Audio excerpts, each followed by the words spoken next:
আসসালামু আলাইকুম প্রিয় শিক্ষার্থীবৃন্দ, তোমরা কেমন আছো? আশা করি মহান আল্লাহর অশেষ রহমতে তোমরা ভালো আছো।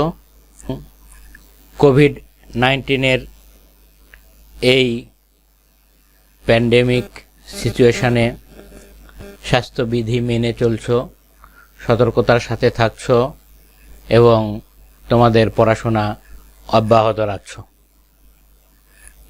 আজকে আমি তোমাদের অনলাইন ক্লাসে উপস্থিত হয়েছি। ডক্টর মোহাম্মদ এনায়েতুল্লাহ, সহকারী অধ্যাপক, আরবি ও ইসলামী শিক্ষা, চট্টগ্রাম কলেজ, চট্টগ্রাম। আজকে আমি অনার্স তৃতীয় বর্ষের Sufism, prominent সুফিজ and there contribution এই কোর্সটি নিয়ে আলোচনা করব। আজকের আলোচ্য বিষয় সুফি তরিকা, ফানা ও বাকা। প্রিয় শিক্ষার্থীবৃন্দ, তোমরা নিশ্চয়ই জানো বিভিন্ন সুফি সাধকগণ ইসলাম প্রচারের জন্য সারা বিশ্বে ছড়িয়ে পড়েছিলেন রাসূলুল্লাহ সাল্লাল্লাহু আলাইহি ওয়াসাল্লামের ইন্তেকালের পর। সেই ধারাবাহিকতায় ভারতীয় উপমহাদেশেও সুফি সাধকরা এসেছিলেন ইসলাম প্রচারের জন্য। বাংলাদেশেও অসংখ্য সুফি সাধকদের আগমন ঘটেছিল এবং তারা অক্লান্ত পরিশ্রম করে তাদের সাধনার মাধ্যমে এই দেশে ইসলাম প্রচার করেছেন। বিভিন্ন সুফি সাধকগণ কোরআন এবং হাদিসের ভিত্তিতে গবেষণা করে তাদের চিন্তাধারা থেকে বিভিন্ন তরিকার সূচনা করেছেন। বিভিন্ন তরিকার মাধ্যমে তারা পৃথক পৃথকভাবে ইসলামের আদর্শ তুলে ধরার চেষ্টা করেছেন। এভাবেই সুফি সাধনার ভিতরে বিভিন্ন তরিকার উদ্ভব ঘটে। প্রকৃতপক্ষে সুফিবাদের আধ্যাত্মিক অনুশীলনকে নিয়ন্ত্রিত করার জন্য খ্রিস্টীয় দশম শতাব্দীতে বিভিন্ন তরিকার উদ্ভব ঘটে। সুফি সাধক ও পীর মাশায়েখগণই এসব তরিকার সূচনা করেছেন, একথা নিশ্চিতভাবে বলা যায়। এসব তরিকা হযরত আলী রাদিয়াল্লাহু আনহু কিংবা হযরত আবু বকর রাদিয়াল্লাহু আনহু এর মাধ্যমে রাসূলুল্লাহ সাল্লাল্লাহু আলাইহি ওয়াসাল্লাম পর্যন্ত সম্পৃক্ত বলে তারা প্রচার করেন। তবে সকল তরিকায় রাসূলুল্লাহ সাল্লাল্লাহু আলাইহি ওয়াসাল্লামকে আধ্যাত্মিক জ্ঞানের উৎস বলে মনে করা হয়।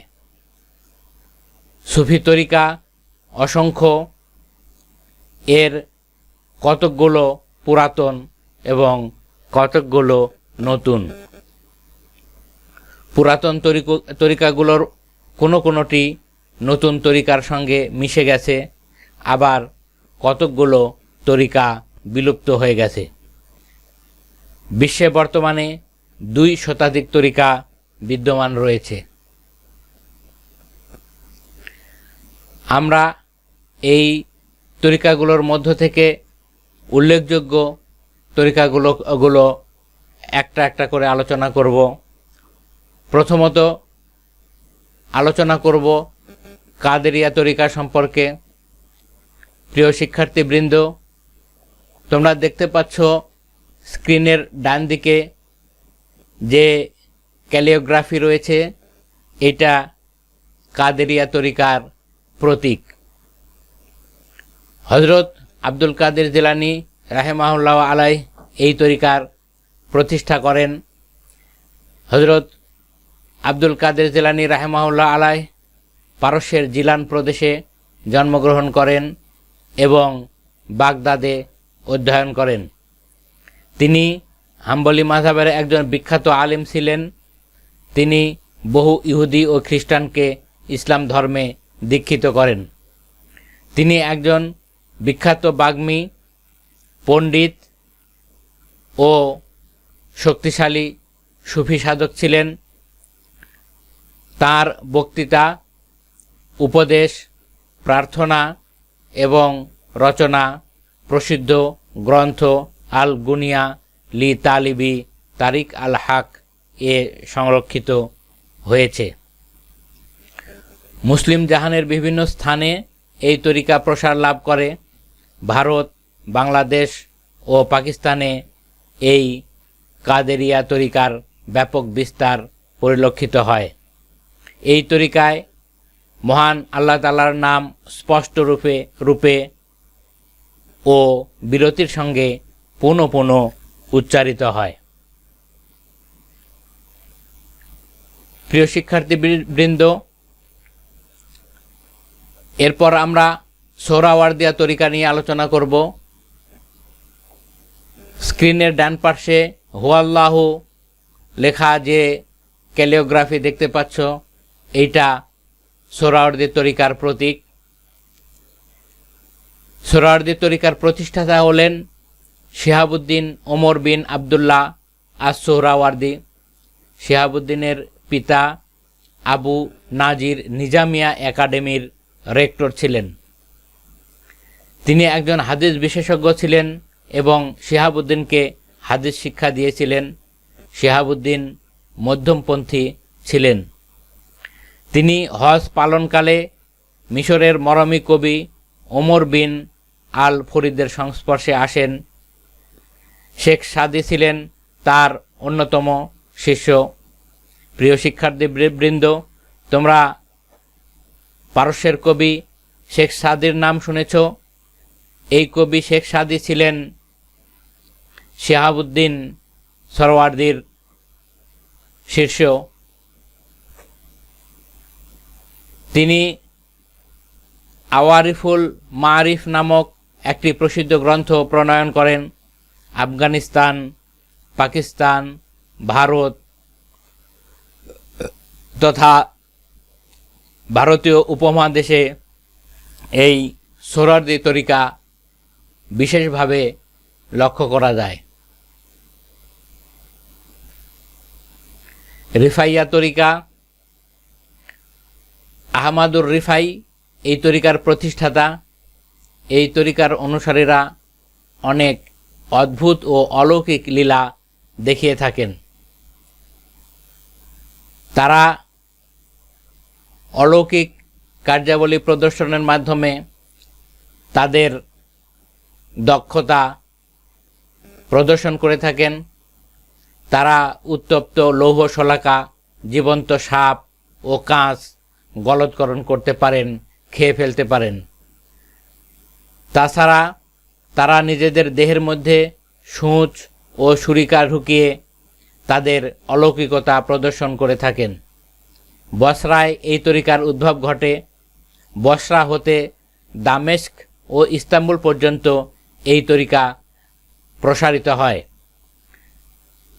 আমাদের ভারতীয় উপমহাদেশে সাধারণত এই তরিকা তেমন একটা দেখা যায় না। এরপর মৌলভিয়া তরিকা। মাওলানা জালাল উদ্দিন রুমির মৃত্যুর পর তার অনুসারীরা মৌলভিয়া তরিকার প্রতিষ্ঠা করেন। এই তরিকা তুরস্কে উদ্ভূত হয়। অটোমান সম্রাটদের আমলে এই তরিকা একটি শক্তিশালী তরিকায় পরিণত হয়। এই তরিকায় সঙ্গীতকে একটি বিশেষ স্থান দেয়া হয়। প্রিয় শিক্ষার্থীবৃন্দ, এ পর্যায়ে চিশতিয়া তরিকা নিয়ে আলোচনা হবে। খাজা মঈনুদ্দিন চিশতি এই তরিকার প্রতিষ্ঠাতা এবং খাজা মঈনুদ্দিন চিশতি এই তরিকার সূচনা করেছেন বলে জনসাধারণের মধ্যে সাধারণ উপলব্ধি রয়েছে। এই তরিকার প্রকৃত প্রতিষ্ঠাতা সম্পর্কে মতভেদ রয়েছে। কেউ কেউ বলেন বান্দা নওয়াজ এই তরিকার প্রকৃত প্রতিষ্ঠাতা।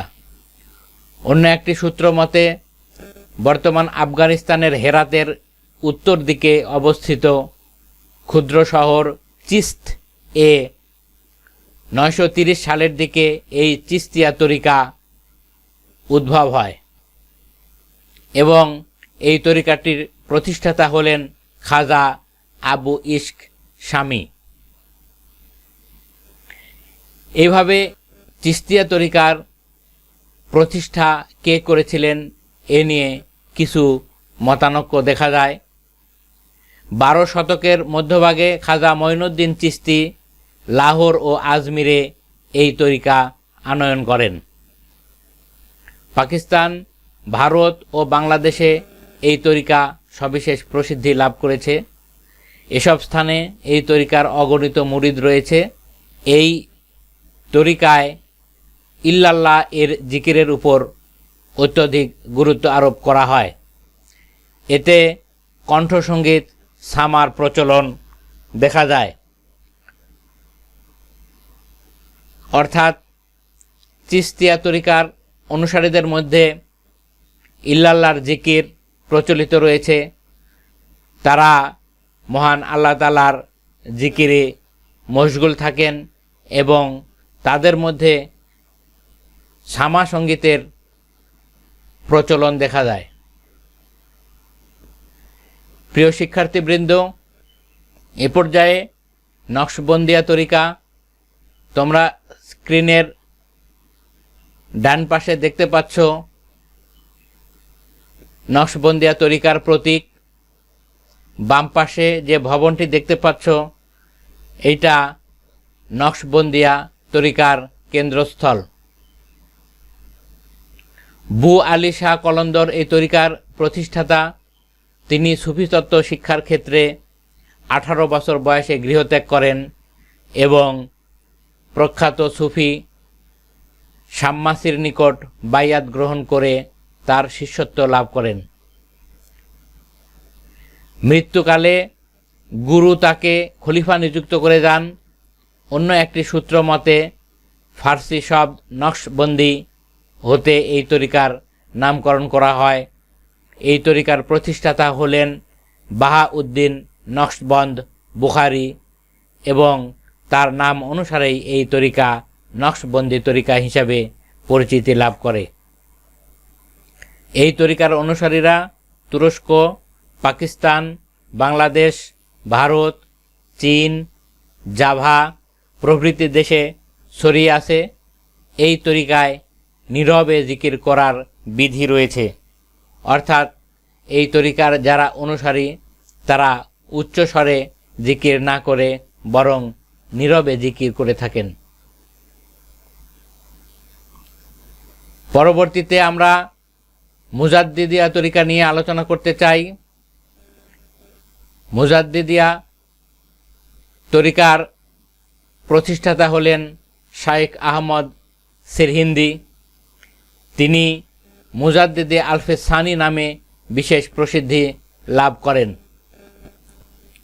শাইখ আহমদ সিরহিন্দি মুজাদ্দিদে আলফে সানি ফিকহের হানাফি ধারা অনুসরণ করেন এবং তিনি নকশবন্দি তরিকার অনুসারী ছিলেন। মোগল সম্রাট আকবরের সময় ইসলাম বিরোধী কর্মকাণ্ডের বিরোধিতার জন্য তিনি অধিক পরিচিতি লাভ করেন। তিনি দ্বিতীয় সহস্রাব্দের সংস্কারক অর্থাৎ মুজাদ্দিদে আলফে সানি উপাধি লাভ করেন। ভারতের সিরহিন্দে তার মাজার অবস্থিত। বাংলাদেশ, ভারত ও পাকিস্তানে এই তরিকার অনেক অনুসারী রয়েছে। 8 নাম্বার সানুসিয়া তরিকা। শেখ মোহাম্মদ ইবনে আলী আস সানুসি এই তরিকা প্রতিষ্ঠা করেন। এটা কাদেরিয়া তরিকার একটি শাখা। উত্তর পূর্ব আফ্রিকায় এই তরিকার অনুসারীদের দেখতে পাওয়া যায়। 9 নম্বর মাদারিয়া তরিকা। মাদারিয়া তরিকা উত্তর ভারত, বিশেষ করে উত্তরপ্রদেশ, মেওয়াত অঞ্চল, বিহার, গুজরাট ও পশ্চিমবঙ্গে জনপ্রিয় এবং একই সাথে নেপাল ও বাংলাদেশেও এই তরিকা জনপ্রিয় তরিকা হিসাবে প্রচলিত রয়েছে। প্রচলিত প্রথা ভেঙে বাহ্যিক ধর্মীয় অনুশীলনের উপর শিথিলতা এবং আত্মজিকিরের উপর জোর প্রয়োগের কারণে এই সুফি তরিকা বিশেষভাবে পরিচিত। প্রখ্যাত সুফি সাধক সৈয়দ বদিউদ্দিন জিন্দা শাহ মাদার এই তরিকা প্রতিষ্ঠা করেন। উত্তরপ্রদেশের কানপুর জেলার মকানপুরে তার দরবার অবস্থিত।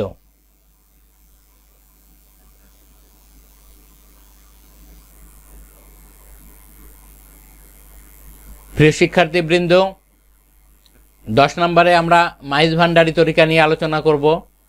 মাইজ ভান্ডারী তরিকা সুফি সৈয়দ আহমদ উল্লাহ কর্তৃক প্রচলিত একটি সুফি তরিকা।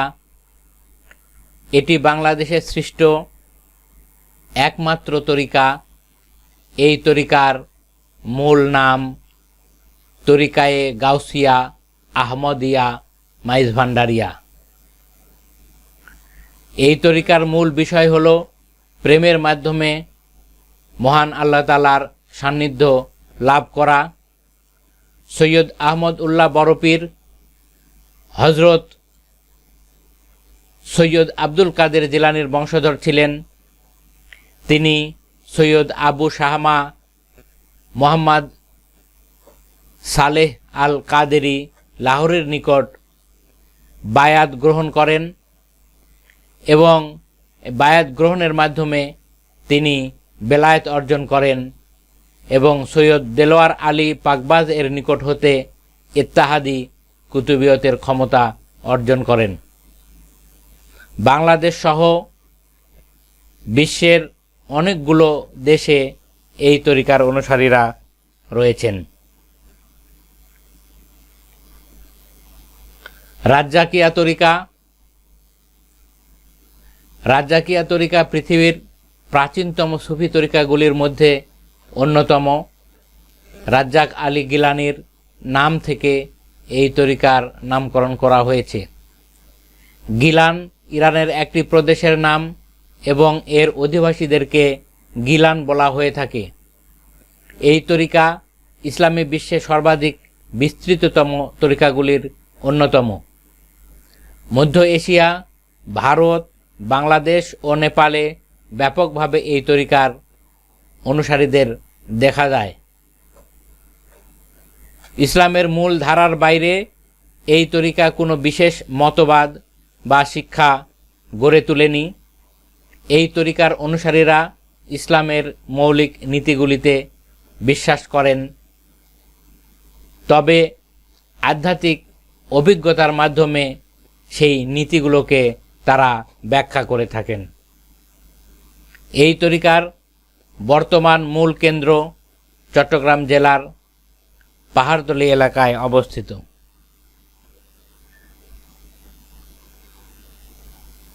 কুবরাইয়া তরিকা। কুবরাইয়া তরিকা 13 শতকে প্রতিষ্ঠিত হয়। বর্তমান উজবেকিস্তানের বুখারায় তরিকাটি প্রতিষ্ঠা করেন শেখ নাজমুদ্দিন কুবরা নামে একজন সুফি। 1221 সালে মঙ্গলরা বুখারা দখল করে নিয়েছিল। তারা এলাকাটির প্রায় সকল মানুষকেই হত্যা করেছিল। শেখ নাজমুদ্দিন কুবরাও সেই সময় মঙ্গলদের হাতে শহীদ হন। অন্যান্য তরিকা। প্রিয় শিক্ষার্থীবৃন্দ, এখানে 12টি তরিকার আলোচনা আমি করেছি। 12টি তরিকা ছাড়াও আরও উল্লেখযোগ্য তরিকা হল বেক্তাশিয়া তরিকা, মুরিদিয়া তরিকা, নিয়ামতুল্লাহ তরিকা, সাজিলিয়া তরিকা, ওয়ারসি তরিকা ইত্যাদি। যদিও বলা হয়েছে 2 শতাধিক তরিকা রয়েছে, কিন্তু এ সমস্ত তরিকাগুলোর মধ্য থেকে আমি যেগুলো নিয়ে আলোচনা করলাম, এই তরিকাগুলোর কথা, এই তরিকাগুলো আলোচনা বিভিন্ন গ্রন্থে, বিভিন্ন আলোচনায় পাওয়া যায়। প্রিয় শিক্ষার্থীবৃন্দ, এ পর্যায়ে আমরা জানব সুফি তত্ত্বের গুরুত্বপূর্ণ 2টি বিষয়, ফানা ও বাকা। সুফি তত্ত্বের সাধনার জন্য দীর্ঘ পথ অতিক্রম করতে হয়। সুফি সাধনার লক্ষ্য অর্জনের জন্য দীর্ঘ সাধনা করতে হয়। এই সাধনার পথ পরিক্রমায় বিভিন্ন ধাপ রয়েছে। এই ধাপগুলির মধ্যে সর্বোচ্চ ধাপ হল ফানাফিল্লা ও বাকাবিল্লা।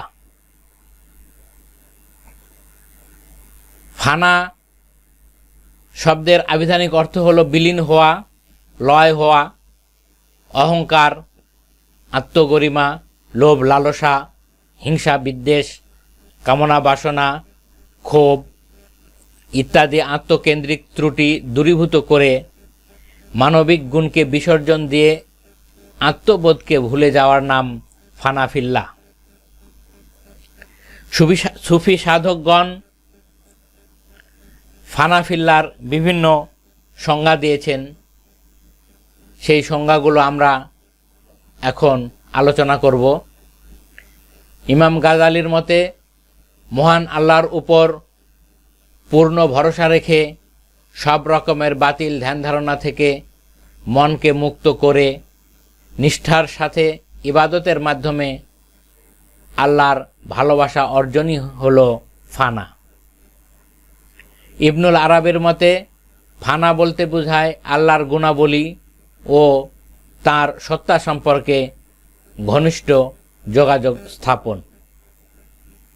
হযরত বায়জিদ বুস্তামির মতে আরাম আয়েশ ত্যাগ করে মহান আল্লাহকে পাওয়ার উদ্দেশ্যে দুঃখ কষ্ট বরণ করাই হলো ফানা।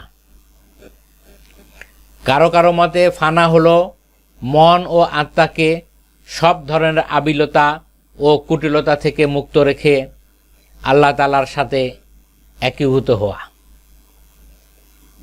ফানার 3টি স্তর রয়েছে, 3টি পর্যায় রয়েছে। ফানা ফির শায়েখ, ফানা ফির রাসূল ও ফানা ফিল্লাহ।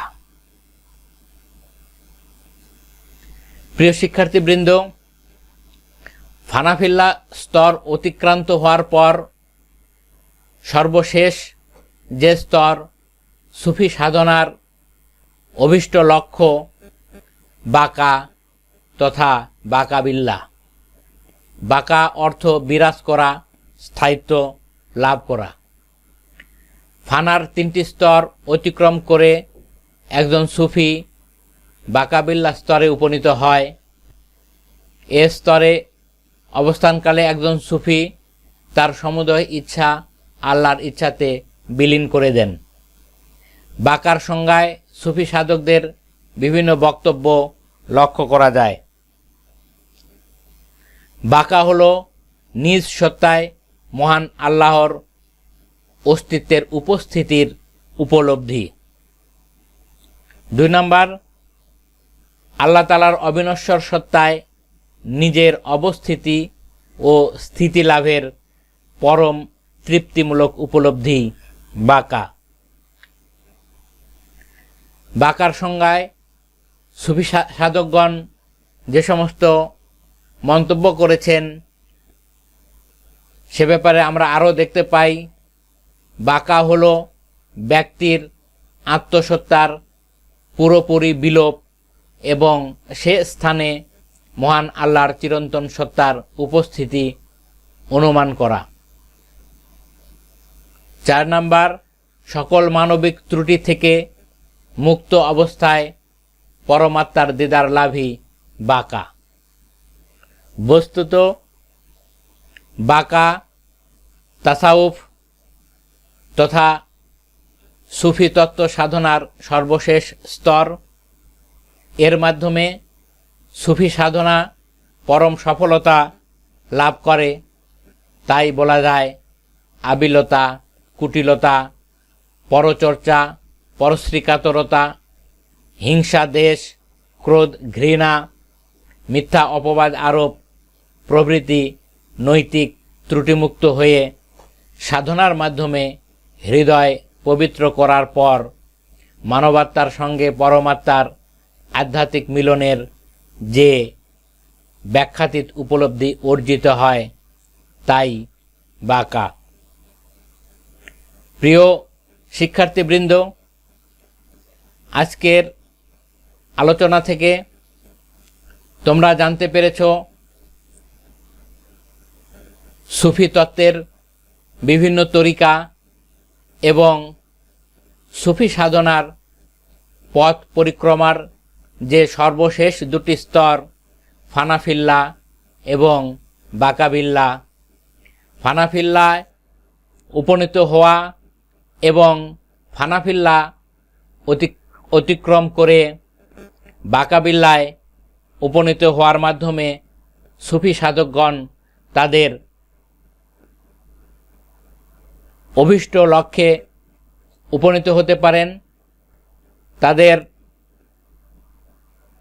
পরম পাওয়া তারা লাভ করে থাকেন।